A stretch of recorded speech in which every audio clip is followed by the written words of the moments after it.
ಈ ಬಾಲ ಸನ್ಯಾಸ ಕೊಡೋರಿಗೆಲ್ಲ ಹೇಳಿದೆ, ದಯಮಾಡಿ ಆ ಮಕ್ಕಳನ್ನ ಹಾದಿ ತಪ್ಪಿಸ್ಬೇಡಿ. ಸತ್ಯ, ಹೌದು. ಅವ್ರಿಗೆ ಪ್ರಪಂಚ ಏನೂ ಗೊತ್ತಿರಲ್ಲ.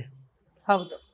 ನೀವು ಅವರಿಗೆ ಬಾಲ ಸನ್ಯಾಸ ಕೊಟ್ಟು ಅಂಥ ಬ್ರಹ್ಮನೇ ಕಾಮದಿಂದ ಬಿದ್ದಿದ್ದಾನೆ. ನೀವು ಎಷ್ಟೋ ಋಷಿಗಳು, ಸಪ್ತಋಷಿಗಳಲ್ಲಿ ಇಷ್ಟೇ ಉಂಟು. ಯಾಕೆ ಕಾಮ ಮತ್ತು ಕ್ರೋಧವನ್ನು ಕಾಮಾಂತಕ ಶಿವ ಅನುಗ್ರಹ ಮಾಡಿ ಗೆಲ್ಲಬಹುದು, ಇಲ್ಲ ಕಾಮಜನಕ ವಿಷ್ಣು ಮನ್ಮಥನ ತಂದೆ ಯಾರು? ಮಹಾವಿಷ್ಣು. ಮನ್ಮಥ ಅಂದ್ರೇನು? ಕೃಷ್ಣನ ಮಗ ಪ್ರದ್ಯುಮ್ನ.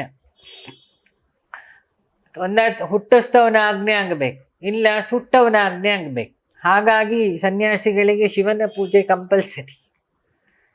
ಅವನು ಕಾಮಾಂತಕ ಅಲ್ವಾ? ಮನ್ಮಥನನ್ನು ಜ್ಞಾನದಿಂದ ದಹಿಸ್ತವನು. ಅವನ ಅನುಗ್ರಹ ಮಾಡಬೇಕು, ಇಲ್ಲ ತಿರುಮಲದವನ ಅನುಗ್ರಹ ಮಾಡಬೇಕು ಅಲ್ವಾ?